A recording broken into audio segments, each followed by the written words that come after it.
Morning. সকালবেলা ঘুম থেকে উঠে স্নান করে ফ্রেশ হয়ে গেছি।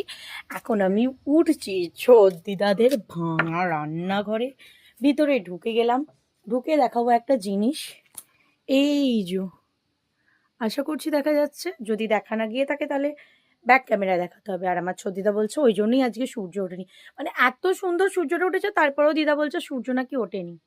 এই যে, এইটা দেখতে পাচ্ছ? দেখাই ভালো করে। আচ্ছা, আমি ব্যাক ক্যামেরাতে দেখাচ্ছি। এই দেখো কুমড়ো পটাশ। কুমড়ো পটাশ হয়েছে একটা, কি বিশাল কুমড়ো পটাশটা হয়েছে। কুমড়ো পটাশটা দেখলে এটা যে হয়েছে আমরা আদৌ জানি না, মানে হচ্ছে আমরা দেখিনি যে এই কুমড়ো পটাশটা হয়েছে। যাই হোক, আমার দিদার এখন প্রচুর পরিমাণে শরীরটা খারাপ হয়েছে, তাই দিদা এখন গৃহত্যাগ করে মেয়ের বাড়ি চলে যাবে। ঠিক আছে, তো সেরকম কিছুই নয়। দিদা এখন মেয়ের বাড়ি যাবে। এখন সকালবেলা উঠে পড়েছে। আজকে যেহেতু একাদশী, একাদশী না, আজকে পূর্ণিমা।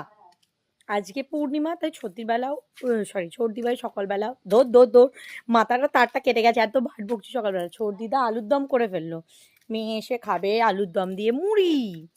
কিন্তু আমার তো খিদে পেয়েছে, আমার তো মুড়ি খেলে হবে না। আমি তো ভেতো বাঙালি, আমার তো ভাত লাগবে, ভাতটা খেতে হবে। আমি আমার জায়গায় বসে পড়েছি। এইখানটা রোদ থাকে বলে আমি এইখানটাতে বসেই ভাত খাই। মানে এখন বসেছি এখানটা ছাওয়া, কিন্তু এই আরেকটুখানি নিচেতে বসি, সেখানটায় খুব সুন্দর রোদ থাকে। আমি ওখানে বসে ভাতটা খাই। লা লা লা লা লা লা লা, तुमसे मिलके ऐसा लगा तुमसे मिलके। সকালবেলা ঘুম থেকে উঠে যদি প্রিয় মানুষটার মুখ দেখা যায় তাহলে তো আরোই দিনটা সুন্দর হয়ে যায়। ওকে, চল আমি তাহলে খেয়ে নিই। Bye bye.